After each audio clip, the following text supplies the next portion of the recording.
Six pack നായകനോ? അല്ല, അത് ഒട്ടിച്ചിട്ടില്ല. അല്ല, അത് അവിടുത്തെ ഓഡിയൻസ്, തെലുഗു ഓഡിയൻസ് പറഞ്ഞതാ, ഞാനായിട്ട് പറഞ്ഞതല്ല. എനിക്ക് വെറുതെ അവിടെ പോയി സ്റ്റേജിൽ നിന്ന് ബലയാന്ന് വിളിക്കാൻ വട്ടൊന്നുമില്ലല്ലോ. ഗണപതിയുടെ കൂടെ എന്ന് പറഞ്ഞു കഴിഞ്ഞാൽ ഞങ്ങൾക്ക് എല്ലാവർക്കും വളരെയധികം ബഹുമാനമുള്ളൊരു വ്യക്തിയാണ്. കാരണം ഞങ്ങളുടെ കൂട്ടത്തിൽ ഈ ഇരിക്കുന്ന മറ്റാരെക്കാളും എനിക്ക് തോന്നുന്നു ഞങ്ങളുടെ എക്സ്പീരിയൻസ് കൂടുതലുള്ള, പലരുടെയും പ്രായത്തിനേക്കാൾ വലുതാണ് ഗണപതിയുടെ എക്സ്പീരിയൻസ്. ഇതിൻ്റെ തിരക്കിൽ നിന്ന് ഒഴിഞ്ഞിട്ട് വേണം ബസൂക്ക ആണെങ്കിലും മരണമാസമാണെങ്കിലും മറ്റുള്ള സിനിമകളാണെങ്കിലും കാണാൻ വേണ്ടിയിട്ട്. ആലപ്പുഴ ജിംഖാന +2 ഒരു വിദ്യാർത്ഥി കുറച്ചും കൂടെ മിനിമലായിട്ട് പിടിക്കുന്നതാണ് തോന്നുന്നത് എനിക്ക്. പിന്നെ എല്ലാം റഹ്മാൻകാടെ ഒരു അനുഗ്രഹം.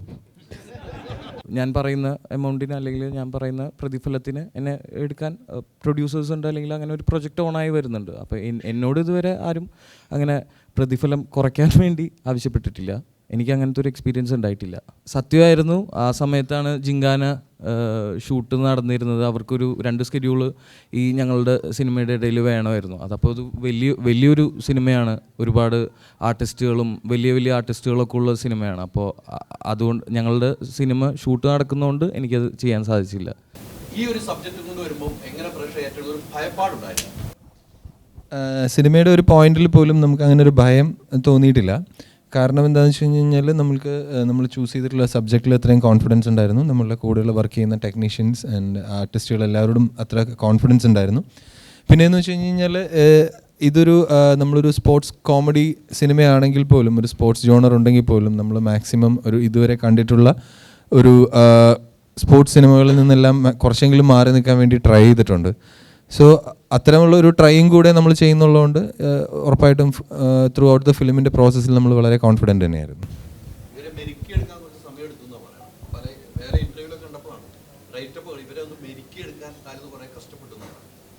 കഷ്ടപ്പാട് മെരുക്കിയെടുക്കുക എന്നുള്ളതല്ല, അവരെ ഈ പറയുന്ന തരത്തിൽ ഒരു സ്പോർട്സ് സിനിമ ആയതുകൊണ്ട് തന്നെ അത് ഡിമാൻഡ് ചെയ്യുന്ന അവരുടെ ഫിസിക്കിലേക്കും അവരുടെ ബോഡി ലാംഗ്വേജിലേക്കും അവരെ എത്തിക്കുക എന്ന് പറയുന്നത് ഉറപ്പായിട്ടും വേറൊരു മീഡിയത്തിൽ വർക്ക് ചെയ്തുകൊണ്ടിരിക്കുന്ന ആളുകളായതുകൊണ്ട് തന്നെ അവർക്ക് അതിലേക്ക് എത്താൻ കുറച്ച് സമയമെടുക്കും. ആ സമയം മാത്രമാണ് ഞങ്ങൾ എടുത്തിട്ടുള്ളൂ. എല്ലാവരും ഒരുവിധം പോപ്പപ്പ് ചെയ്ത് വളരെ പെട്ടെന്ന് തന്നെ അത് എത്തി. ഏകദേശം ഒരു 6 മാസം നമുക്ക് അതിനുവേണ്ടി സ്പെൻഡ് ചെയ്യേണ്ടി വന്നു.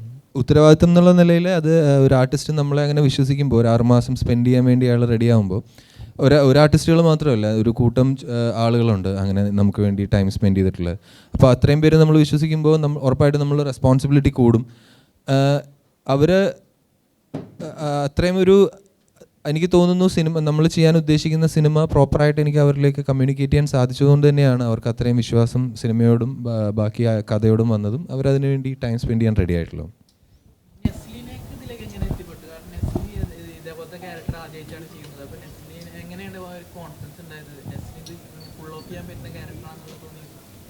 നെസ്ലിൻ ഇതുവരെ ഇത്തരം കഥാപാത്രങ്ങൾ ചെയ്തിട്ടില്ല എന്നുള്ളത് തന്നെയായിരുന്നു അതിൻ്റെ ഏറ്റവും പ്ലസ് പോയിൻ്റ് ആയിട്ട് എനിക്ക് തോന്നിയിട്ടുള്ള കാര്യം.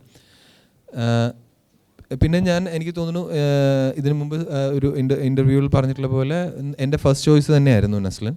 നമ്മൾ വേറെ ഒരു ആർട്ടിസ്റ്റുകളിലേക്കും അങ്ങനെ ഒരു ജോജോ എന്ന് പറയുന്ന ഒരു ക്യാരക്ടറിന് വേണ്ടി പിച്ച് ചെയ്തിട്ടില്ല. എന്തോ അദ്ദേഹം അത് ആദ്യമായിട്ട് കേട്ടു, ഓക്കെ പറഞ്ഞു, പിന്നെ എല്ലാം കൂളായിട്ട് പോയി.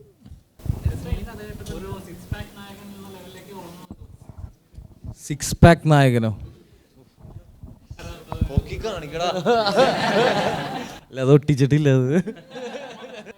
അല്ല, ഈ ബോഡി ട്രാൻസ്ഫോർമേഷൻ പറഞ്ഞല്ലോ, ഞാൻ മാത്രമല്ല, ഈ ജേണിയിൽ ഇവരെല്ലാവരും തന്നെ ആ കട്ടയ്ക്ക് കൂടുന്നത് കൊണ്ടാണ് ആ സ്ക്രീനിൽ അതിൻ്റെ രസം കാണാൻ സാധിക്കുന്നത്. അപ്പോൾ ഇത്രയും അടിപൊളി ക്രൂവിൻ്റെ ഒപ്പം വർക്ക് ചെയ്യാൻ സാധിച്ചതാണ് എനിക്ക് തോന്നുന്നു ഭയങ്കര.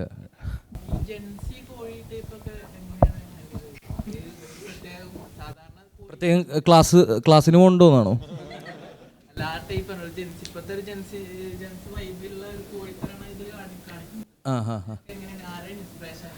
തീർച്ചയായിട്ടും റഹ്മാൻക ഉണ്ട് അവിടെ, പിന്നെ നമ്മളുടെ ഡയലോഗ് റൈറ്റർ രതീഷ് ഏട്ടനുണ്ട്, പിന്നെ ഈ കൂട്ടത്തിൽ ആരാ അതിന്?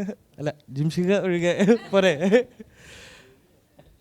ഫസ്റ്റ് ഓഫ് ഓൾ നമ്മൾ ഇതൊരു ബോക്സിംഗ് സിനിമ ചെയ്യാം എന്ന് പ്ലാൻ ചെയ്തിട്ട് നമ്മൾ ഇത് ചെയ്തതല്ല. എനിക്ക് ഇങ്ങനെ ഒരു ഐഡിയ അത് എൻ്റെയും എൻ്റെ സുഹൃത്തുക്കളുടെയും ചെറുപ്പത്തിലുണ്ടായിട്ടുള്ള കുറച്ച് ഇൻസിഡൻസിൽ നിന്ന് നമ്മൾ ഇൻസ്പയർ ചെയ്തിട്ടുള്ള ഒരു ഐഡിയ ആണ്. ആ ഐഡിയ ഇൻസ്പയർ ആയപ്പോഴാണ് എന്നാൽ പിന്നെ അത് ബോക്സിംഗ് സിനിമയാക്കാം, അത് ബോക്സിംഗ് തന്നെയായിരുന്നു, അതുകൊണ്ട് തന്നെ അത് ബോക്സിംഗ് സിനിമയായിട്ട് തന്നെ പ്ലാൻ ചെയ്ത്. ഒരിക്കലും നമ്മളതൊരു ഈ നേരത്തെ സംസാരിച്ചിട്ടുള്ള പറഞ്ഞ പോലെ ഒരു ഇതിന് മുമ്പുണ്ടായിട്ടുള്ള സിനിമകളുടെ ഒരു ഫോർമാറ്റിലും അത് എഴുതാനോ അല്ലെങ്കിൽ അതിനെ കൺസീവ് ചെയ്യാനോ ആലോചിച്ചിട്ടില്ല. എന്തായിരുന്നു അന്ന് ഞങ്ങൾ എക്സ്പീരിയൻസ് ചെയ്തിട്ടുണ്ടായിരുന്ന ഒരു എക്സ്പീരിയൻസ് അതിൻ്റെ മാക്സിമം ഹോണസ്റ്റായിട്ട് അതേപോലെ തന്നെ ചെയ്യാനാണ് പ്ലാൻ ചെയ്തത്. അതുകൊണ്ടായിരിക്കാം അത്തരം സിറ്റുവേഷൻസും നിങ്ങൾ പറഞ്ഞ പോലെ അതുണ്ടാവാൻ. നോർമലി ഇങ്ങനെ ഒരു ചിത്രങ്ങൾ ഇറങ്ങുന്ന സമയത്ത് അല്ലെങ്കിൽ ഉണ്ടാകുന്ന ഒരു റഹ്മാൻ പടം എന്ന് പറയുമ്പോൾ ഒരു ബ്രാൻഡാണ്, ആളുകൾ ഒരുപാട് എക്സ്പെക്ട് ചെയ്യും. തല്ലുമാലയൊക്കെ ഇറക്കി പുറത്താക്കിയ ഒരു ഹൈപ്പ് ഉണ്ട്. പക്ഷേ ഇതിന്റെ ഓരോ അപ്ഡേറ്റ്സ് വരുമ്പോഴും ആളുകൾ അത്രത്തോളം എക്സൈറ്റഡ് ആയിരുന്നു. ആ പ്രഷർ എപ്പോഴും ഉണ്ടായിരുന്നു ഇങ്ങനെ ഒരു വെയിറ്റ് ഉള്ളതുകൊണ്ട്. പ്രഷറായിട്ട് അങ്ങനെ ഉണ്ടായിരുന്നില്ല, കാരണം നമ്മൾ ആ സമയത്തെല്ലാം നമ്മൾ സിനിമയുടെ പ്രോസസ്സിലായിരുന്നല്ലോ. അപ്പോൾ ആ ചെയ്യുന്ന വർക്കിൽ നമ്മൾ ഫുൾ കോൺഫിഡൻ്റ് ആയിരുന്നു, നമ്മളത് എൻജോയ് ചെയ്തുകൊണ്ടിരിക്കുകയായിരുന്നു. അതുകൊണ്ട് തന്നെ എക്സ്റ്റേണൽ പ്രഷറുകളൊന്നും അങ്ങനെ എഫക്റ്റ് ആയിട്ടുള്ളതായിട്ട് എനിക്ക് തോന്നുന്നില്ല.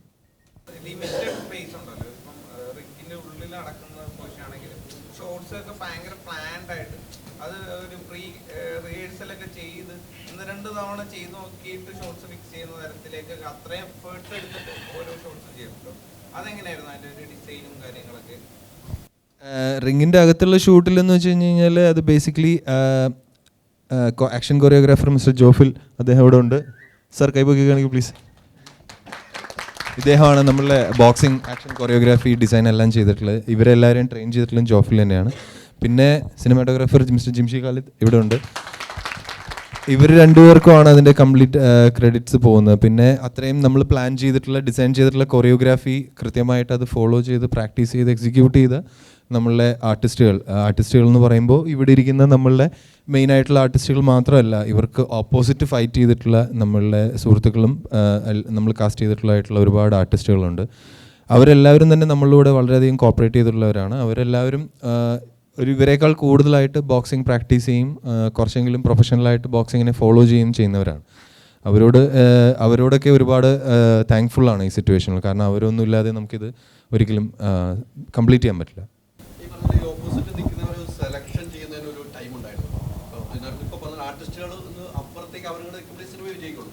അതെങ്ങനെയായിരുന്നു അവരൊരു സെലക്ഷനിലേക്ക് എങ്ങനെയായിരുന്നു? അവരെ സെലക്ട് ചെയ്യാൻ പറ്റിയത് എല്ലാം ഞാൻ പറഞ്ഞല്ലോ, നമ്മളുടെ ബോക്സിംഗ് സഹജമായിട്ടുള്ള എല്ലാ നമ്മളുടെ റിസോഴ്സുകൾ ഡെവലപ്പ് ചെയ്യുകയും എക്സ്പാൻഡ് ചെയ്യുകയും നമുക്കെല്ലാം കളക്റ്റീവായിട്ട് ചെയ്തത് എല്ലാം ജോഫിലാണ്. ഇപ്പോൾ ജോഫിലിൻ്റെ സുഹൃത്തുക്കളുടെയും ഗ്രൂപ്പിൽ നിന്ന് നമ്മൾ ചൂസ് ചെയ്തിട്ടുള്ള കേരളത്തിൻ്റെ ഡിഫറെൻറ്റ് ഏരിയകളിൽ നിന്നുള്ള ഫൈറ്റേഴ്സാണ് അവരെല്ലാവരും. അതിൽ യദു, സനു, വൈഷ്ണവ്, അക്ബർ അവരെല്ലാവരും തന്നെ എനിക്ക് തോന്നുന്നു സ്റ്റേറ്റ് ലെവലിലും നാഷണൽ ലെവലിലും ഫൈറ്റ് ചെയ്യുന്ന ആളുകളാണ്. അതിൽ കൂടാതെ അനഘയുടെ ഓപ്പോസിറ്റ് ഫൈറ്റ് ചെയ്തിട്ടുള്ള ക്രിസ്റ്റീന എന്ന് പറയുന്ന പെൺകുട്ടി, അവരിപ്പോൾ മെരികോം ഇൻസ്റ്റിറ്റ്യൂട്ടിൽ ബോക്സിംഗ് പ്രാക്ടീസ് ചെയ്യുകയാണ്. സോ ഇത്രയും നമുക്ക് എക്സ്പാൻഡ് ചെയ്യാൻ പറ്റി ബോക്സിംഗ് അറിയാവുന്ന ആളുകളുടെ ഇൻവോൾവ്മെൻറ്റ്.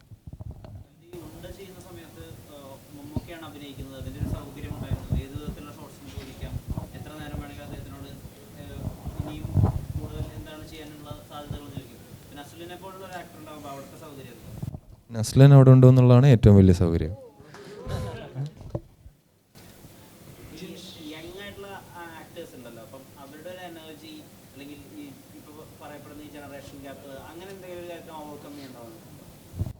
ഇല്ല, നിങ്ങൾ ഈ പറഞ്ഞതെല്ലാം ഈ സിനിമയ്ക്ക് ഉണ്ടായിട്ടുള്ള പ്ലസ് പോയിന്റ്സ് ആണ്. യങ്സ്റ്റേഴ്സാണ്, അവരുടെ എനർജി, അവരുടെ ടൈം എല്ലാം ഈ സിനിമയ്ക്കും എനിക്കും കിട്ടിയ പ്ലസ് പോയിന്റ്സ് ആണ്.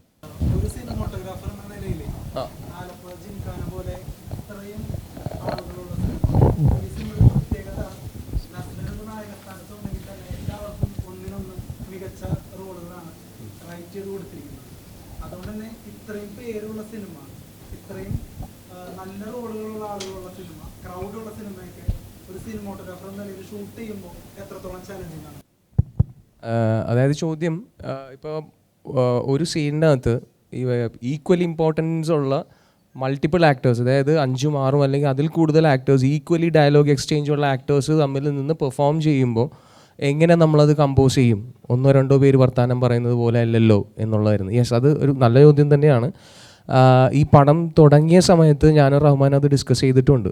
വൺസ് നമ്മൾ ഒരു ലൊക്കേഷനിൽ തന്നെ ഇൻറ്റീരിയർ, എസ്പെഷ്യലി ഇൻറ്റീരിയർ, എനിക്ക് തോന്നുന്നു ജിമ്മാണെന്ന് തോന്നുന്നു, നമ്മളൊരു സീൻ വർക്ക് ചെയ്യുന്ന സമയത്ത് ഞാൻ ഇങ്ങനെ പറഞ്ഞു, റഹ്മാൻ, ഇറ്റ്സ് ലൈക്ക് എല്ലാവരും ഈക്വലി ഡയലോഗ് എക്സ്ചേഞ്ച് നടത്തുവാണ്, പിന്നെ ഒരു സീൻ ഷൂട്ട് ചെയ്യുമ്പോൾ അല്ലെങ്കിൽ നമ്മൾ ഷൂട്ട് ചെയ്യാൻ ഉള്ള പ്രിപ്പറേഷൻ നടത്തുമ്പോൾ പോലും നമുക്കൊരു ആ സീൻ എത്ര മിനിറ്റ് വരെ പോവാം എന്നുള്ളൊരു കാൽക്കുലേഷൻ ഉണ്ടായിരിക്കണം. ഇപ്പോൾ ഒരു മിനിറ്റ് സീനാണെങ്കിൽ നമ്മൾ ആ ഷൂട്ട് തീരുമ്പോഴും നമ്മളത് 1 മിനിറ്റിലേക്കുള്ള കണ്ടന്റ് ആക്കി നിർത്താൻ തന്നെ ശ്രമിക്കണം. അപ്പോൾ ഇത്രയും പേരുള്ളപ്പോൾ we have to exchange like load of shots. എല്ലാവരുടെയും ഷോട്ട്സ് അങ്ങോട്ടും ഇങ്ങോട്ടും പലരുടെയും സജഷൻസിൽ വൈഡും 3/4 ഷോട്ടുകളും ഇൻഡിപെൻഡൻറ്റ് ഷോട്ടുകളും ക്ലോസപ്പുകളൊക്കെ ആയിട്ട് വർക്ക് ചെയ്യേണ്ടി വരും. അത് ഇനിഷ്യലി ഒരു ബുദ്ധിമുട്ടായിട്ട് തോന്നിയിരുന്നു. Initially in the sense second ഷെഡ്യൂളിലാണ് ആ ബുദ്ധിമുട്ടുണ്ടായിരുന്നത്. കാര്യം എന്ന് വെച്ച് കഴിഞ്ഞാൽ ഫസ്റ്റ് ഷെഡ്യൂളിൽ നമ്മൾ ആക്ഷൻ സീക്വൻസ് ആണ് ഷൂട്ട് ചെയ്തത്. മോർ ടോക്കി സീൻസും ഇവരുടെ കോമ്പിനേഷൻസൊക്കെ ഇരുന്ന് സംസാരിക്കുന്ന സീൻസ് നമ്മൾ ചെറിയ ലൊക്കേഷൻസിലൊക്കെ വർക്ക് ചെയ്യേണ്ടി വന്നിട്ടുള്ളത് എസ്പെഷ്യലി ഫസ്റ്റ് ഹാഫിലാണ്. ബട്ട് ഗ്രാജ്വലി നമ്മളത് ട്വീക്ക് ചെയ്തു എന്ന് വേണം പറയാൻ. ഗ്രാജ്വലി നമ്മളത് ട്വീക്ക് ചെയ്തു. പക്ഷേ നമ്മളെല്ലാ ആർട്ടിസ്റ്റിനെയും വിളിച്ചിട്ട് തന്നെ നമ്മൾ ഒരു സീൻ പ്രിപ്പയർ ചെയ്യുമ്പോഴേക്കും ഇന്ന ആൾ ഇവിടെ ഇരിക്കൂ അല്ലെങ്കിൽ ഇന്ന ആൾ അവിടെ നിന്നാൽ മതി എന്ന് പറയുന്ന പോലെയല്ല. നമ്മൾ എല്ലാ ആക്ടേഴ്സിനെ വെച്ചിട്ട് ആ സ്പോട്ടിൽ സ്ക്രീൻ ഡിസ്കസ് ചെയ്യുന്ന സമയത്ത് പോലും ഐ മീൻ അവർക്കൊരു ലിബർട്ടി നമ്മൾ കൊടുക്കാൻ ശ്രമിക്കുമായിരുന്നു. എടാ ഇതിപ്പോൾ നിങ്ങൾ എവിടെ ഇരിക്കുക, ഞാൻ ഇങ്ങനെ ഇരുന്നോളാം അല്ലെങ്കിൽ ഞാൻ ഇവിടെ ഇരുന്നോളാം എന്ന് പറയുന്നൊരു പ്ലേസ്മെൻറ്റിൽ നമ്മളത് ട്വീക്ക് ചെയ്തെടുത്തു എന്ന് വേണം പറയാൻ. താങ്ക് യു, ഗുഡ് ക്വസ്റ്റ്യൻ മാൻ.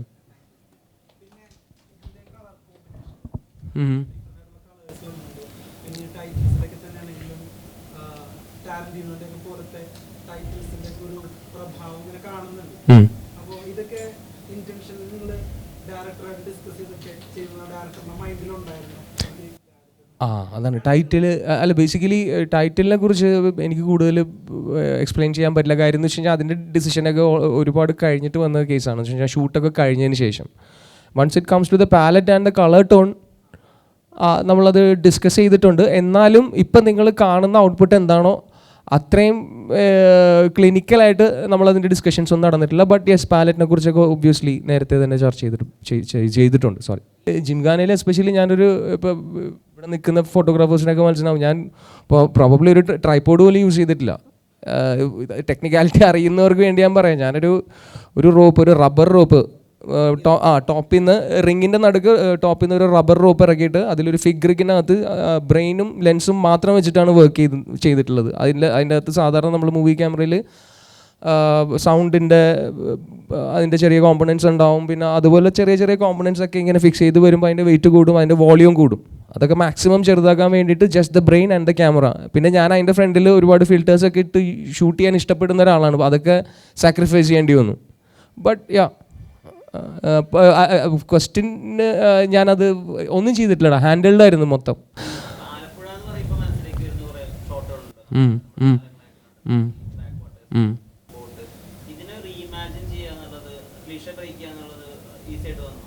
ഇല്ല, ഞാൻ അതിനൊന്നും ശ്രമിച്ചിട്ടില്ല. കാര്യം വെച്ചാൽ നമ്മളവിടെ ആലപ്പുഴ ഞാൻ എൻ്റെ ചെറുപ്പം മുതലേ വിസിറ്റ് ചെയ്തിട്ടുള്ള സ്ഥലമാണ്. പിന്നെ ഈ ബേസിക്കലി നമ്മൾ കണ്ട ലൊക്കേഷനിൽ ഏതൊക്കെ ലൊക്കേഷൻ കണ്ടു അതിൽ ഏതൊക്കെ ഓക്കെ ആയി, അവിടെ എത്ര നല്ല ക്ലിനിക്കലായിട്ടുള്ള ഫ്രെയിം വെക്കാം എന്ന് മാത്രമേ ചിന്തിച്ചിട്ടുള്ളൂ. അല്ലെങ്കിൽ ഒന്നും ബ്രേക്ക് ചെയ്യാനോ അല്ലെങ്കിൽ എന്തിൻ്റെങ്കിലും മുകളിൽ വർക്ക് ചെയ്യാനോ ഒന്നും ശ്രമിച്ചിട്ടില്ല. It's very down to earth ആയിട്ടാണ് പടം വർക്ക് ചെയ്യാൻ ശ്രമിച്ചിട്ടുള്ളത്. അതുകൊണ്ട് തന്നെ നിങ്ങൾക്ക് അങ്ങനെ ഫാൻസി ആയിട്ടൊന്നും അതിൽ കാണാനും പറ്റില്ല.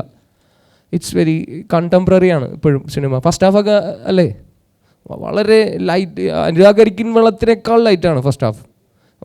ആലോചിച്ച് നോക്കിക്കഴിഞ്ഞ് കഴിഞ്ഞാൽ എന്ന് വെച്ച് കഴിഞ്ഞാൽ അവർക്ക് അത്രയും കോൺഫ്ലിക്ട്സ് ഒക്കെ ഉള്ളൂ. +2 പഠിക്കുന്ന പിള്ളേരല്ലേ, അവർക്ക് വേറെ പ്രശ്നങ്ങളൊന്നുമില്ല. Thank you.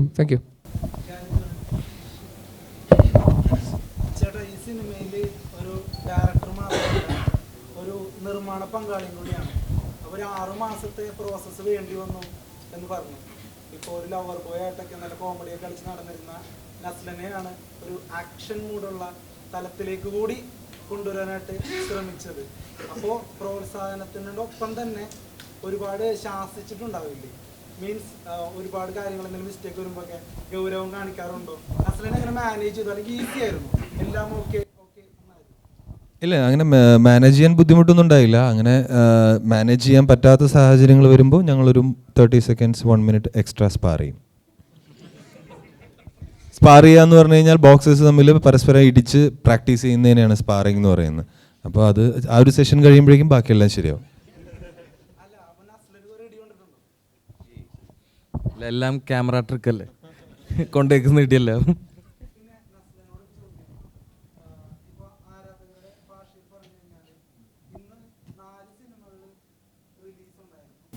ക്ലാഷ് റിലീസ് എന്നൊക്കെ പറയും. അപ്പോൾ മമ്മൂക്കയുടെ ബസൂക്കയാണ്. അപ്പോൾ നസ്ലന്റെ ആലപ്പുഴ ജിംഖാനയാണ് ഏറ്റവും പ്രമുഖ ചിത്രങ്ങളിൽ ഒന്ന്. പിന്നെ മമ്മൂക്കയുടെ ബസൂക്ക. അപ്പൊ ശരിക്കും പറഞ്ഞു കഴിഞ്ഞാല് മമ്മൂക്കയുടെ ബസൂക്കയായിട്ടാണ് ക്ലാഷ് റിലീസ്. പക്ഷെ സിനിമ ഇൻഡസ്ട്രി എന്നുള്ള നില നോക്കുമ്പോൾ സൗഹാർദ്ദപരമായിട്ട് നമുക്ക് അതിനെ കാണാം. പക്ഷെ ഏതൊരു വ്യക്തിയുടെയും സ്വപ്നമാണല്ലോ മമ്മൂക്ക, ഒരു നടൻ, പറഞ്ഞൊരു നടൻ. അപ്പോൾ നസ്രന് ആദ്യമായിട്ടാണ് തോന്നുന്നു മമ്മൂക്കയുടെ ഒരു റിലീസ് വരുന്നത് നസ്രന്റെ കരിയറിൽ. അപ്പൊ ഈ ഒരു ക്ലാഷ് റിലീസിനെ എങ്ങനെ നോക്കിക്കാണുന്നു എന്ന് പറഞ്ഞു. അതിനെപ്പറ്റിയൊന്നും കൂടുതൽ ചിന്തിച്ചില്ല. ഒന്നാമത്തെ സമയം കിട്ടിയില്ല ഇതിൻ്റെ പ്രൊമോഷനും കാര്യങ്ങളൊക്കെ ആയിട്ട്.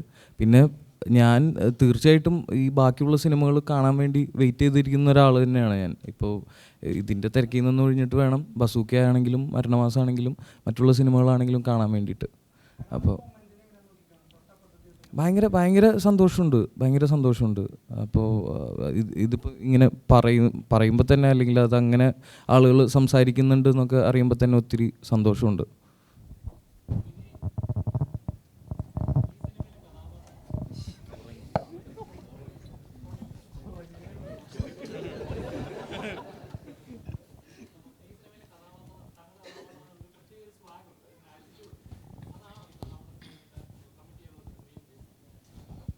അത് എനിക്ക് തോന്നുന്നത് റഹ്മാൻ കാട് ചോദിക്കേണ്ടി വരും സത്യം പറഞ്ഞു കഴിഞ്ഞാൽ. അങ്ങനെ ആ ഒരു ക്യാരക്ടർ അതിലുണ്ട്.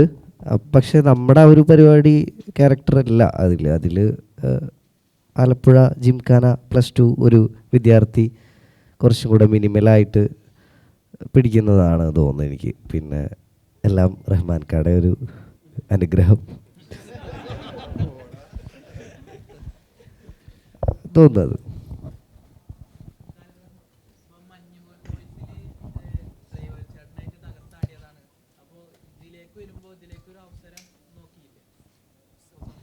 സ്വന്തം സിനിമയില പിന്നെ ഇല്ല, ഞാൻ അങ്ങനെ ട്രൈ ചെയ്തില്ല. കാരണം ഒരുപാട് ജോലികൾ വേറെ സൈഡിലുള്ള ഉണ്ടായിരുന്നതുകൊണ്ടും ചെയ്യാനറിയാവുന്നവർ പടത്തിൽ അഭിനയിക്കുന്നുള്ളതുകൊണ്ടും ചെയ്തില്ല.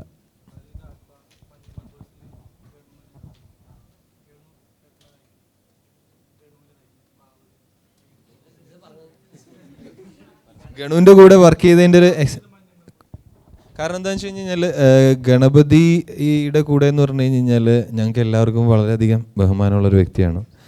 കാരണം ഞങ്ങളുടെ കൂട്ടത്തിൽ ഈ ഇരിക്കുന്ന മറ്റാരെക്കാളും എനിക്ക് തോന്നുന്നു ഞങ്ങളുടെ എക്സ്പീരിയൻസ് കൂടുതലുള്ള പലരുടെയും പ്രായത്തിനേക്കാൾ വലുതാണ് ഗണപതിയുടെ എക്സ്പീരിയൻസ്.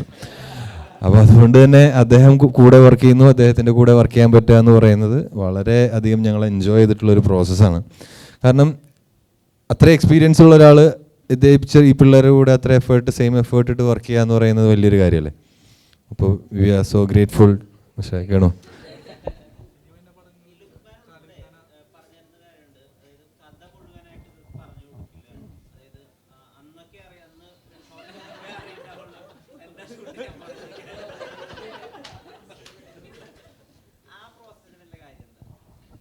അതിൽ പ്രത്യേകിച്ച് കാര്യമൊന്നുമില്ല. പ്രത്യേകിച്ച് എന്താണെന്ന് വെച്ച് കഴിഞ്ഞാൽ അത് വലിയ ടെക്നിക്കായിട്ടൊന്നും എനിക്ക് തോന്നിയില്ല. ഇവർ വന്ന് ചോദിക്കുന്ന സമയത്ത് അടുത്ത സീനിനെ കുറിച്ച് എന്തെങ്കിലും ആലോചിച്ചുകൊണ്ട് നിൽക്കുകയായിരിക്കും. എനിക്കും അറിയാൻ പറ്റില്ല ഇതെന്താണ് അടുത്ത. അപ്പോൾ ആലോചനകൾ നടക്കേണ്ടാവുള്ളൂ. അപ്പോൾ അറിയില്ല, പറയാൻ പറ്റില്ല എന്നൊക്കെ പറഞ്ഞോളേ. നമ്മളൊരു ജാടയ്ക്ക് അറിയില്ല എന്ന് പറഞ്ഞാൽ ഒരു കോൺഫിഡൻസിനെ ബാധിക്കുമല്ലോ. അതുകൊണ്ട് പറയാൻ പറ്റില്ല എന്ന് പറയും. സെക്കൻഡ് പാർട്ടിൻ്റെ ഇല്ല, നമ്മൾ ഇതുവരെ ഒരു സെക്കൻഡ് പാർട്ടിനെ കുറിച്ച് ചിന്തിച്ചിട്ടില്ല നിലവിൽ.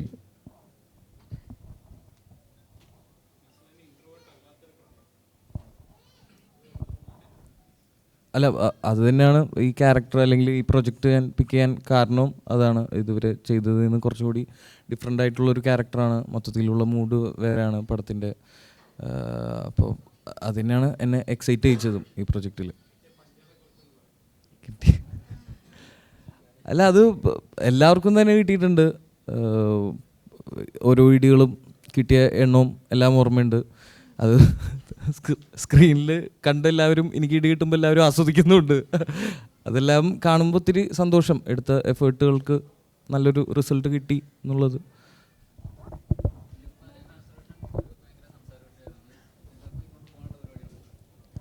അതൊക്കെ പോയി പൊട്ടിച്ചായിരുന്നു. അല്ല, അത് എന്താണെന്ന് വെച്ചാൽ അത് 6 മാസത്തോളം നമ്മൾ വർക്കൗട്ട് ചെയ്തിട്ടുണ്ട്. അലി ഷിഫാസ് എന്ന് പറഞ്ഞ ട്രെയിനറായിരുന്നു ഞങ്ങളെ വർക്ക് ചെയ്യിപ്പിച്ചിരുന്നത്. അപ്പോൾ അതിൻ്റെ അവരൊക്കെ അങ്ങനെ അത്രയും പ്രഷർ വന്നുകൊണ്ട് വേറെ വഴി ഉണ്ടായില്ല, അങ്ങനെയായിരുന്നു.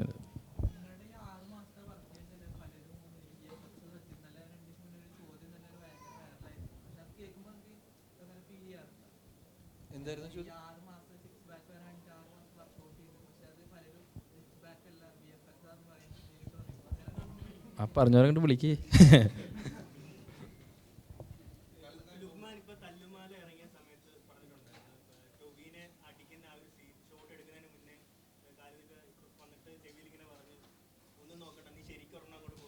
നമ്മൾ ഒരുമിച്ചുള്ളപ്പോഴാണ് പറഞ്ഞത്. കണ്ടാ ശരിയാണ്.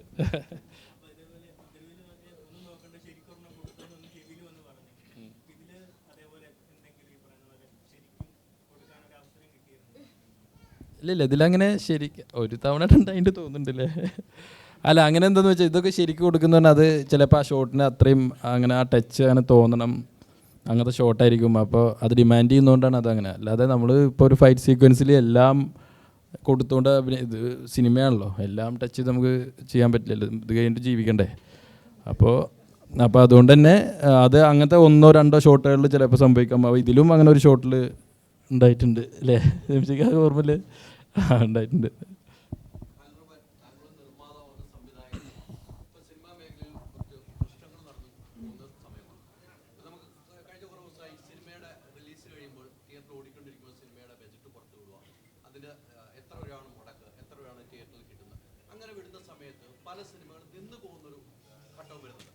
അതുമായി ബന്ധപ്പെട്ട് ചാക്കോച്ചൻ ഒരു തുറന്നെഴുത്ത് മനോരമ പത്രത്തിൽ എഴുതിയിരുന്നു. തന്റെ സിനിമ ഇത്ര കോടി കളക്ട് ചെയ്തു, എങ്ങനെയാണ് ഈ സിനിമയ്ക്ക് ഇത്ര കളക്ട് ചെയ്തത്? ഇപ്പം ആലപ്പുഴ ചിങ്കാറിയും ഓടിക്കൊണ്ടിരിക്കുകയാണ്. ഇതിന്റെയും ഇറക്കാനുള്ള സാധ്യത നമ്മൾ കാണും. അത്തരം രീതി ഒരു നിർമ്മാതാക്കളുടെ സംഘടന തുടർന്നാൽ, താങ്കൾ നിർമ്മാതാവും കൂടെ ആയതുകൊണ്ട് ആ ചോദ്യം, അത് സിനിമയൊക്കെ ബാധിക്കും. ഒരു ബിസിനസ് നടന്നുകൊണ്ടിരിക്കുമ്പോഴായിരിക്കും ചിലപ്പോൾ സിനിമയുടെ റൈറ്റ്സ് വരുന്നത്. ഇത്ര എമൗണ്ട് ആ തിയേറ്ററിൽ കിട്ടിയിട്ടുള്ളൂ എന്ന് പറയുമ്പോൾ ഒരു നടനെയും ബാധിക്കും. ആ നടന്റെ സിനിമയ്ക്ക് ഇത്ര പൈസ കിട്ടുന്നുള്ളൂ, ആ നടനെയും ഭാവിയിൽ ബാധിക്കും. താങ്കൾ നിർമ്മാതാവാണ്, ഡയറക്ടറിനെ ബാധിക്കും. അങ്ങനെ ഒരു കീഴ്വഴക്കം ഇതിനു മുമ്പ് മലയാള സിനിമയിൽ ഉണ്ടായിട്ടില്ല. അത് തുടർന്നാൽ സിനിമയ്ക്ക് മോശമാകും. ഞാനൊരു നിർമ്മാതാവ് ഇന്ന് ആണ് ഇപ്പോൾ സിനിമ റിലീസായിട്ടേ ഉള്ളൂ. ഇതുവരെയുള്ള കാര്യങ്ങളെ ആസ് എ നിർമ്മാതാവ് എന്നുള്ള രീതിയിൽ ഞാൻ എക്സ്പീരിയൻസ് ചെയ്തിട്ടുള്ളൂ. ഇതിന് മുമ്പുള്ള സിനിമകളൊക്കെ വേറെ നിർമ്മാതാക്കളാണ്. ഇപ്പോൾ ചേട്ടൻ പറഞ്ഞ കാര്യങ്ങളൊക്കെ ഇനിയിപ്പോൾ എനിക്ക് തോന്നുന്നു മാസാവസാനമോ പുതിയ മാസങ്ങളിലോ ആണെന്ന് തോന്നുന്നു പ്രൊഡ്യൂസർ അസോസിയേഷൻ ഇങ്ങനെ ചാർട്ട് പുറത്തേക്ക് വിടുന്നത്. അവരത് വിട്ടാലാണ് ഇനി എൻ്റെ സിനിമയ്ക്ക് എന്ത് സംഭവിക്കും, അല്ലെങ്കിൽ ആ സംഭവം കൊണ്ട് എൻ്റെ സിനിമയ്ക്ക് എന്താണ് ബുദ്ധിമുട്ടാണോ അല്ലെങ്കിൽ പോസിറ്റീവായിട്ടാണോ സംഭവിക്കുക, അല്ലെങ്കിൽ സോഷ്യൽ ഇമേജ് എങ്ങനെ ഉണ്ടാകും എന്നുള്ളതൊക്കെ എനിക്ക് എക്സ്പീരിയൻസ് ചെയ്യാൻ പറ്റിയിട്ടുള്ളൂ. ഇപ്പോൾ ഹൈദരക്ക പറഞ്ഞ ഈ കാര്യങ്ങൾ ഞാൻ കൂടുതലായിട്ട് എനിക്കതൊന്നും ഫോളോ ചെയ്യാൻ പറ്റിയിട്ടില്ല. കാരണം ലാസ്റ്റ് ഒരു 6 മാസം 7 മാസമൊക്കെ ആയിട്ട് ഞാൻ ഈ സിനിമയുടെ പോസ്റ്റ് പ്രൊഡക്ഷനും കാര്യങ്ങളൊക്കെ ആയിട്ട് തന്നെ വർക്കിലായിരുന്നു. അപ്പോൾ അതുകൊണ്ട് തന്നെ ടു മച്ച് ഓഫ് ഇൻവോൾവ്മെൻറ്റ് ഉണ്ടായിട്ടില്ല എനിക്ക്. അതുകൊണ്ട് തന്നെ അതിൻ്റെ സോഷ്യൽ എന്താണ് അതിനുള്ള ഇമ്പാക്റ്റ് എന്നുള്ള കാര്യങ്ങൾ എനിക്കറിയില്ല. നമുക്ക് നോക്കാം. പിന്നെയെന്ന് വെച്ച് കഴിഞ്ഞാൽ വളരെ സീനിയർ ആയിട്ടുള്ള ആളുകളാണ് ഇത്തരം അസോസിയേഷൻ്റെ ടോപ്പിലിരിക്കുന്നതും ഡിസിഷൻ മേക്ക് ചെയ്യുന്നതും കാര്യങ്ങളൊക്കെ വളരെ എക്സ്പീരിയൻസ്ഡ് ആയിട്ടുള്ള ആളുകളാണ്. അവർ എന്താണ് ഉദ്ദേശിക്കുന്നത് എന്നുള്ളത് ആസ് എ പ്രൊഡ്യൂസർ അല്ലെങ്കിൽ ആസ് എ ഡയറക്ടർ ഫ്യൂച്ചറിൽ എന്താണ് സംഭവിക്കാൻ പോകുന്നതെന്ന് നോക്കിക്കാണാൻ ഞാനും വളരെ എക്സൈറ്റഡ് ആണ്. കാരണം ചേട്ടൻ പറഞ്ഞ പോലെ പുതിയ കാര്യമാണ്.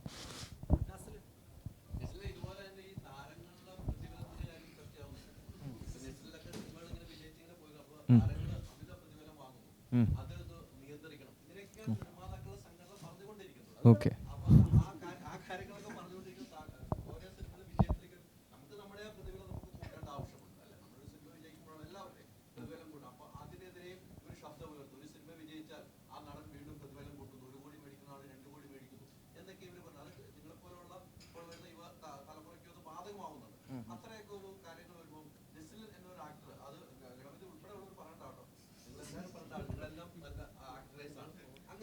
$200 കോടിയും 100 കോടിയൊക്കെ ആയതുകൊണ്ട്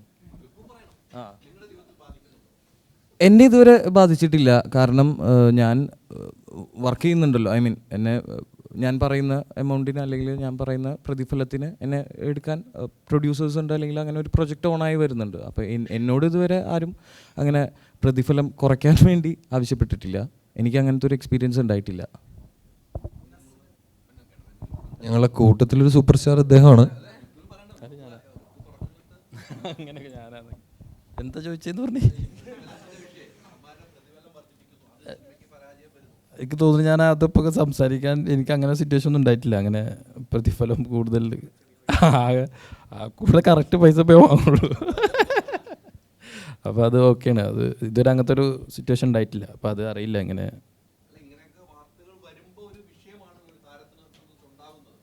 വാർത്തകൾ ഞാൻ കാണുന്നുണ്ട്, പക്ഷെ അത് എനിക്ക് പേഴ്സണലി എനിക്ക് അറിയില്ല. അത് നമുക്ക് അറിയുമ്പോഴല്ല അതിൻ്റെ അത്രയും സ്റ്റാർസൊക്കെ അത് വാങ്ങുമ്പോഴായിരിക്കും. അറിയില്ല, ഇനി അങ്ങനെ ആകുമ്പോൾ ഞാൻ നോക്കാം. അപ്പം ഞാൻ ഇതിന് ആൻസർ പറയാം. ചോദിച്ച പ്രതിഫലം കിട്ടിയാലല്ലേ ഇതൊക്കെ പരാതിപ്പെടേണ്ട കാര്യമുള്ളൂ. ഇല്ലില്ല, എനിക്ക് അങ്ങനത്തെ പരാതികളോ അങ്ങനത്തെ പ്രശ്നം വരുന്നില്ല. നമ്മളിപ്പോൾ എനിക്കറിയില്ല, ആ അത്തരം മേഖലയിലേക്കൊന്നും നമ്മൾ എത്തിയിട്ടില്ല. അപ്പോൾ നമുക്ക് ഹാപ്പിയാണ്. ഇപ്പം ഉണ്ടാകുന്ന പരിപാടികളിലൂടെ നമുക്ക് അത്യാവശ്യം ചോദിക്കുന്ന പരിപാടികളൊക്കെ കിട്ടുന്നുണ്ട്. ഹാപ്പിയാണ്, നമ്മൾ വർക്ക് ചെയ്യുന്ന ആൾക്കാരോട് ഹാപ്പിയാണ്. അതിൽ കൂടുതലൊന്നും സംസാരിക്കാൻ എനിക്ക് ഇതിൽ ആളല്ല, അതുകൊണ്ടാണ്.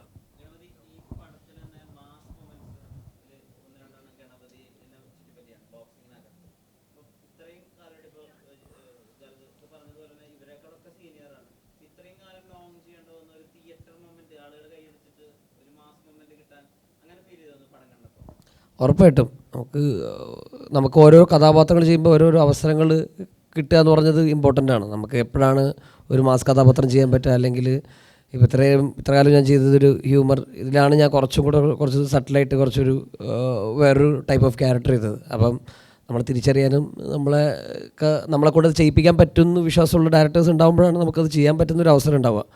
അപ്പോൾ അതിൽ ഞാൻ ഭയങ്കര ഹാപ്പിയാണ്.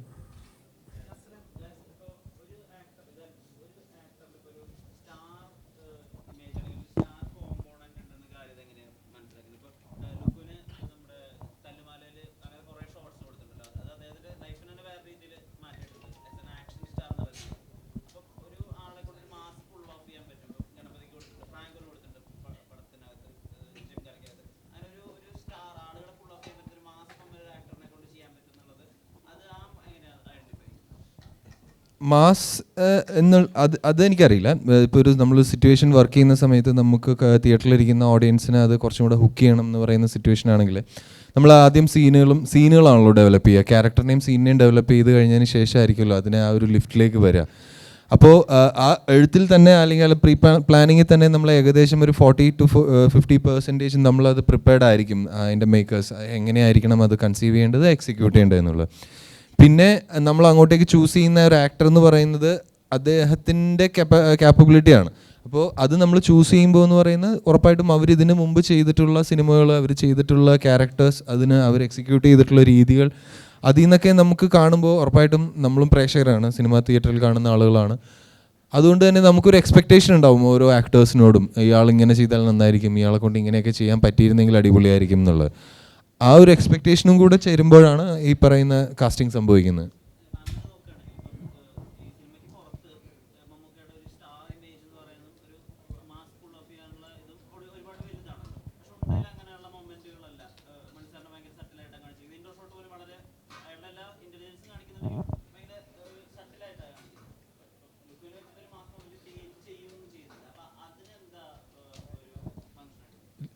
ലുക്കും അല്ലല്ലോ മമ്മൂട്ടി, അത് വേറെ ആളല്ലേ. അപ്പോൾ ഇത് സംഭവം എന്താണെന്ന് വെച്ച് കഴിഞ്ഞാൽ, പിന്നെ മമ്മൂക്കായുടെ ഇവിടെ വർക്ക് ചെയ്യുന്ന സമയത്ത് ഞാൻ ചെയ്യാൻ ഉദ്ദേശിച്ച സിനിമ എന്ന് പറയുന്നത് ഇത്തരം ഒരു സിനിമയല്ല. നിങ്ങൾ കണ്ട പോലെ ഉണ്ടാന്ന് പറയുന്ന ഒരു സബ്ജക്റ്റാണ്.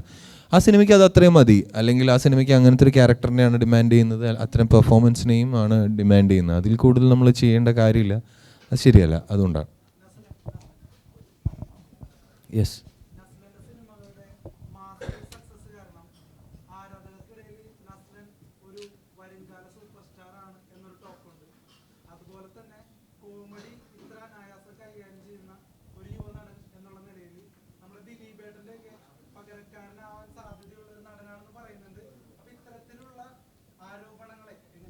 ആരോപണങ്ങളാണോ അത്?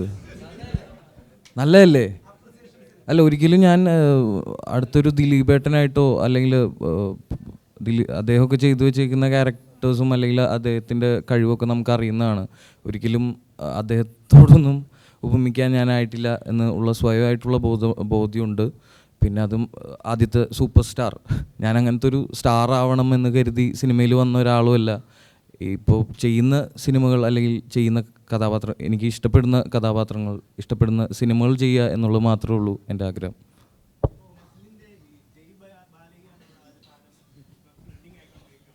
ഞാനും കണ്ടു, അത് ട്രോൾ വീഡിയോ ഒക്കെ അല്ലേ, നല്ല രസമുണ്ട്.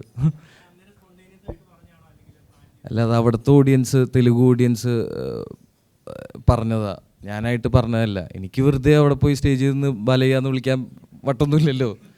അവിടുത്തെ സ്റ്റുഡൻസ് എല്ലാവരും ബാലയ്യയുടെ പേര് വിളിച്ച് പറഞ്ഞപ്പോൾ അത് പറയേണ്ട സിറ്റുവേഷൻ വന്നതുകൊണ്ട് പറഞ്ഞതാണ്.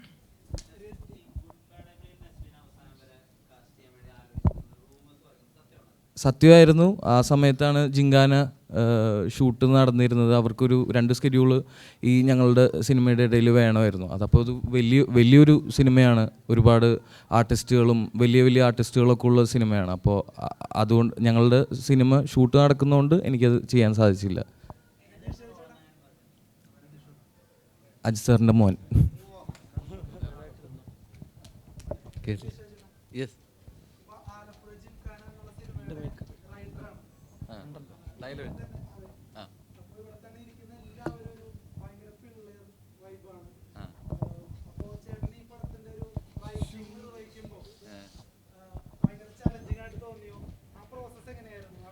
എന്താ ഉദ്ദേശിച്ചത്?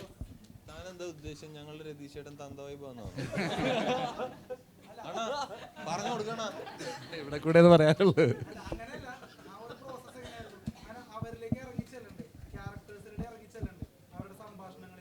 ഇല്ല, എനിക്ക് ഭയങ്കര എളുപ്പമായിരുന്നു. റഹ്മാൻ്റെ ഒരു സപ്പോർട്ട് ഭയങ്കരമായിട്ടുണ്ടായിരുന്നു. പിന്നെ അങ്ങനെ ഒരു ഗ്രൂമിങ്ങിൽ ഇവരെല്ലാവരും സെറ്റായിരുന്നു. പിന്നെ അവരാണ് ഏറ്റവും കൂടുതൽ എന്നെ കളിയാക്കിക്കൊണ്ടിരുന്നത്. ഈ പിള്ളേർ ആണ്, അവരൊന്നും വേണമെങ്കിൽ ഞാനെന്തായാലും ചൂടായി ആ തന്തവിവാന്ന് പറയും. ആ കൈൻഡ് ഓഫ് പറഞ്ഞത് ഞാൻ എന്ത് പറഞ്ഞാലും അതിനെല്ലാത്തിനും ഒരു കൗണ്ടേഴ്സൊക്കെ അവർക്കെല്ലാവർക്കും ഉണ്ടായിരുന്നു. പക്ഷേ എനിക്ക് കൂടുതലായിട്ട് അവരിലേക്ക് എടുക്കണമെങ്കിൽ അപ്പം റഹ്മാനെ ബോധ്യപ്പെടുത്തിയാൽ മതിയായിരുന്നു പലപ്പോഴും. ഞാൻ ഓരോ ആർട്ടിസ്റ്റിൻ്റെ കൊണ്ടുപോയി സ്ക്രിപ്റ്റ് കൊടുക്കുന്ന പരിപാടി അങ്ങനെ ഒന്നും ഇല്ലായിരുന്നു. റഹ്മാൻ്റെ സ്ക്രിപ്റ്റ് കൊടുക്കുക, റഹ്മാനത് മനസ്സിലായിട്ടുണ്ടെങ്കിൽ റഹ്മാനായിരിക്കും എല്ലാവരോടും അത് കൂടുതലായി കമ്മ്യൂണിക്കേറ്റ് ചെയ്യുക. പിന്നീട് അവിടെ ഉണ്ടാവുന്ന പ്രോസസ്സിലൊക്കെ ആയിരിക്കും സപ്പോർട്ട് ചെയ്യേണ്ടി വരിക. അല്ലാതെ ഞാൻ പോയി ഇവരുമായിട്ടിരുന്നിട്ട് സ്ലാങ് കണ്ടുപിടിക്കുക അങ്ങനെയുള്ള ഒരു പരിപാടിയൊന്നും ഇല്ലായിരുന്നു. അല്പം കൂടെ എളുപ്പമായിരുന്നു പരിപാടി. ഭയങ്കര ഡയലോഗ് എഴുത്തിനൊരു ഭാരം അങ്ങനെയൊന്നും തോന്നിയിരുന്നില്ല. പക്ഷേ സീനുകളെല്ലാം റഹ്മാൻ തലേദിവസം രാത്രി 1 മണിയൊക്കെ ആകുമ്പോഴായിരിക്കും നാളെ ഷൂട്ട് ചെയ്യാൻ പോണ സീൻ എഴുതിക്കൊണ്ട് വരാൻ പറഞ്ഞ് തരിക. അപ്പോൾ അത് പക്ഷേ അതും ഒരു രസമായിരുന്നു.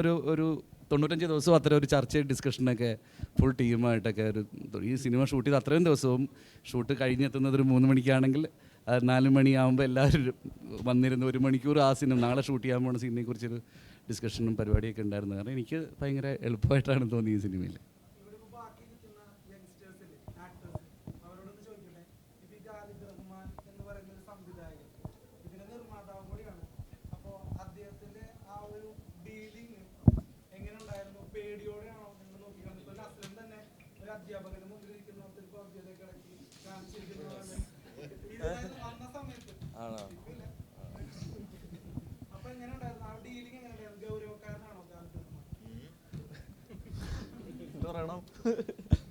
ഇല്ല, ഞാൻ അധികം എക്സ്പീരിയൻസ് വന്നിട്ടില്ല. ഞാൻ ഫാലിമി എന്ന് പറയുന്നൊരു സിനിമയാണ് ഇതിന് മുന്നേ ചെയ്തിട്ടുള്ളത്.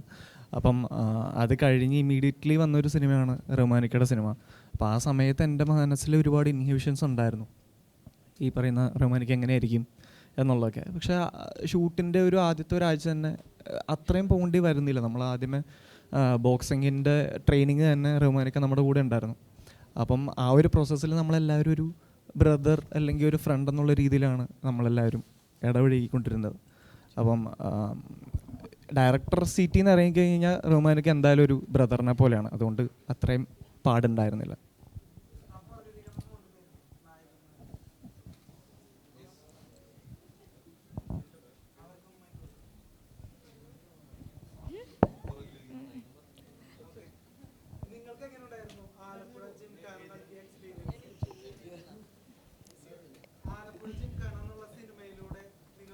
ഈ സിനിമയിലേക്ക് എത്തിയത് ഓഡിഷൻ വഴി തന്നെയാണ്. ഒരു 3 റൗണ്ട് എനിക്കുണ്ടായിരുന്നു. നന്ദയ്ക്ക് ഒരു 2 റൗണ്ട് ഉണ്ടായിരുന്നു. അനഘയുടെ എനിക്കറിയില്ല. പക്ഷേ ഓഡിഷൻ ചെയ്തിട്ട് തന്നെയാണ് ഞങ്ങളെല്ലാവരും ഇവിടെ വരെ എത്തിയത്. സോ നല്ലൊരു എക്സ്പീരിയൻസും കൂടിയായിരുന്നു. ഇപ്പോൾ ഈ പറഞ്ഞ പോലെ നമ്മളോട് സീൻ അന്നാണ് പറയുന്നത് ഇങ്ങനെ ആയിരിക്കും. പിന്നെ എനിക്ക് ചെറിയൊരു മലയാളം പറയുന്നതിൻ്റെ ഒരു പ്രശ്നമുണ്ട്. അപ്പോൾ അതൊരു വലിയൊരു ചാലഞ്ചായിരുന്നു. ഷൂട്ട് ചെയ്യുന്ന സമയത്ത്. പക്ഷേ it all went smoothly, so we are here. Same question. ഞാനും സെയിം ആൻസർ. ഞാനും ഓഡീഷൻ വഴിയാണ് വന്നത്. ആൻഡ് എന്താ പറയുക, എൻ്റെ ഫസ്റ്റ് മൂവിയാണ്. അപ്പം എക്സ്പീരിയൻസ് അടിപൊളിയാണ്. ഇത്രയും നല്ലൊരു കാസ്റ്റ് ആൻഡ് ക്രൂവിൻ്റെ കൂടെ വർക്ക് ചെയ്യാൻ, ഫസ്റ്റ് മൂവിയിൽ വർക്ക് ചെയ്യാൻ എന്നൊക്കെ പറയുന്നത് വലിയൊരു ലക്കാണ്. അപ്പോൾ അതുകൊണ്ട് ഐ എം ലക്കി ആൻഡ് കുറേ പഠിക്കാൻ പറ്റി. അങ്ങനെ യെസ്, എനിക്ക് ആദ്യം ഇവരുടെ അസോസിയേറ്റാണ് കോൾ ചെയ്യണേ. ആരാ സജസ്റ്റ് ചെയ്തതെന്ന് അറിയില്ല, പേര് പറഞ്ഞ കാതിൽ കണ്ടിട്ടാണെന്നാണ് വിചാരിക്കുന്നത്. എനിവേസ് ഏതെങ്കിലും ഒരു ക്യാരക്ടർ ആയിരിക്കും എന്നാണ് പറഞ്ഞിരുന്നത്. അപ്പോൾ ഇങ്ങനെ ബോക്സറിന് അടുത്ത് പറഞ്ഞിട്ടുണ്ടായിരുന്നു. I was aiming that. ഞാനത് തന്നെ അത് കിട്ടണം എന്ന് പ്രാർത്ഥിച്ചുകൊണ്ടിരിക്കുകയായിരുന്നു. പിന്നെ ഒരു മീറ്റിംഗ് ഉണ്ടായിരുന്നു, മീറ്റ് ചെയ്ത് ഒരു സ്ക്രീൻ ടെസ്റ്റും കൂടി കഴിഞ്ഞാണ് കൺഫേം ചെയ്യുന്നത്. അങ്ങനെ yes, became A part of it. പിന്നെ ട്രെയിനിങ് ഒക്കെ തുടങ്ങി ഇവിടെ ഉണ്ടായിരുന്നു അവരിപ്പം.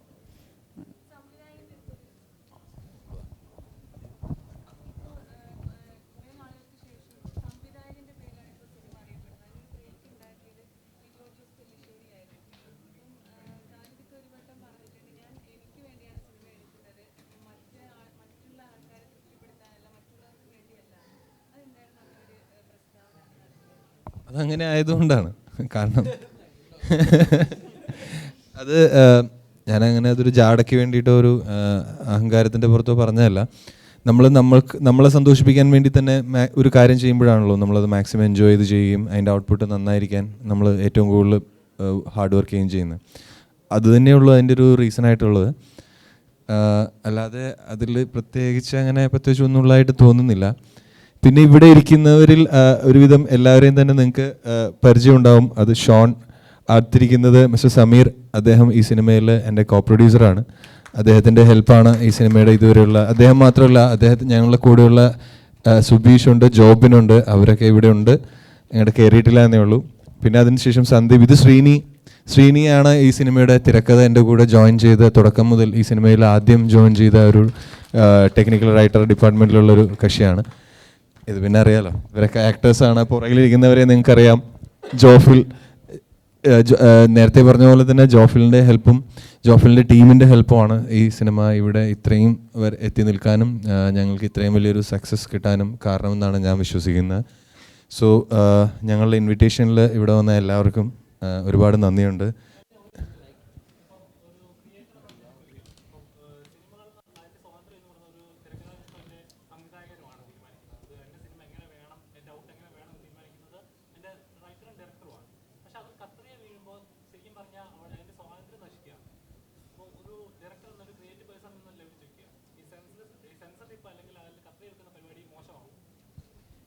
സെൻസർഷിപ്പ് എന്ന് പറയുന്നത് നമ്മളുടെ ഗവൺമെൻസ് ഏർപ്പെടുത്തിയിട്ടുള്ള ഒരു പരിപാടിയാണല്ലോ. അപ്പോൾ അവരൊരു കാര്യം ചെയ്യുമ്പോൾ എന്ന് പറയുമ്പോൾ നമുക്ക് എന്തെങ്കിലും അതിനൊരു നല്ല കാര്യം ഉണ്ടാവും, ചീത്തവശങ്ങളും ഉണ്ടാവും. അതുപോലെ തന്നെ സെൻസർഷിപ്പ് എന്ന് പറയുന്ന ആ ഒരു പ്രക്രിയയ്ക്ക് ഞാനൊരു ക്രിയേറ്റീവ് ആർട്ടിസ്റ്റാണ്. ഞാൻ ക്രിയേറ്റീവായിട്ട് സിനിമകൾ ഉണ്ടാക്കുന്ന ആളാണ്. അപ്പോൾ പേഴ്സണലി അതിനോട് സെൻസർഷിപ്പിനോട് നിങ്ങൾക്ക് എന്താണ് താല്പര്യമെന്ന് ചോദിച്ചാൽ, ആസ് എ ക്രിയേറ്റീവ് ആർട്ടിസ്റ്റ് എനിക്ക് അതിനോട് ബുദ്ധിമുട്ടുണ്ട്, എതിർപ്പുണ്ട്. പക്ഷേ ഒരു ഇന്ത്യൻ നാഷണലിസ്റ്റ് അല്ലെങ്കിൽ ഒരു പൗരൻ എന്നുള്ള രീതിയിൽ ഞാനത് ചിന്തിപ്പിക്കുമ്പോൾ ഉറപ്പായിട്ടും സെൻസർഷിപ്പ് വേണം എന്ന് തന്നെയാണ് ഞാൻ പറയുക. കാരണം നല്ല രീതിയിൽ, അത് മോശമാവാനോ ഒരാളുടെ ജോലി ഉപദ്രവിക്കാനോ ഉള്ള രീതിയിലല്ല. കാരണം സിനിമ എന്ന് പറയുന്ന ബിഗ് മീഡിയ ആണ്, ഒരുപാട് പേരെ ഇൻഫ്ലുവൻസ് ചെയ്യാൻ സാധിക്കുന്ന ഒരു മീഡിയ ആണ്. അപ്പോൾ അതുകൊണ്ട് തന്നെ അതിനെ നെഗറ്റീവായിട്ടും എങ്ങനെ വേണമെങ്കിലും നമുക്ക് ഉപയോഗിക്കാം. നമ്മൾ ഒരുപാട് പ്രൊപ്പഗണ്ട സിനിമകൾ കാണുന്നുള്ള ആളുകളാണ്. സോ അതുകൊണ്ട് തന്നെ സെൻസർഷിപ്പിന് അതിൻ്റെതായ നല്ല വശങ്ങളും ദൂഷ്യവശങ്ങളും ഉണ്ട്. അതാണ് ഞാൻ നേരത്തെ പറഞ്ഞത്, ആവിഷ്കാര സ്വാതന്ത്ര്യമുള്ള ആർട്ടിസ്റ്റ് എന്നുള്ള നിലയിൽ എനിക്ക് അതിനോട് സെൻസർഷിപ്പിനോട് ഭയങ്കര എതിർപ്പാണ്. ഞാൻ ചെയ്യുന്ന സിനിമയോട് കത്തി വെക്കുക എന്ന് പറയുന്നത്. പക്ഷേ ഞാൻ ആ സിനിമ പുറത്തിറങ്ങിയതിന് ശേഷം ആ പ്രൊഡക്റ്റ് കൊണ്ട് ഒരുപാട് പേർക്ക് ബുദ്ധിമുട്ടുണ്ടാകുന്നു, അല്ലെങ്കിൽ എന്താ പറയുക, ഒരു ഗവൺമെൻറ്റിൻ്റെ നിയമപരിധിക്കുള്ളിൽ വരുന്ന ഒരുപാട് കാര്യങ്ങൾ എതിർ ദിശയിൽ സംഭവിക്കുന്നു എന്നുണ്ടെങ്കിൽ ഉറപ്പായിട്ടും അത് കൺട്രോൾ ചെയ്യുക എന്ന് പറയുന്നത് ഗവൺമെൻറ്റിൻ്റെ ഉത്തരവാദിത്വമാണല്ലോ. സോ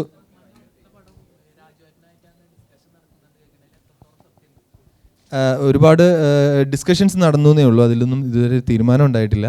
ഞാനും വളരെയധികം എക്സൈറ്റഡ് ആയിട്ട് എക്സ്പെക്റ്റ് ചെയ്യുകയാണ് എന്തായിരിക്കും അടുത്ത സിനിമ എന്നുള്ളത്.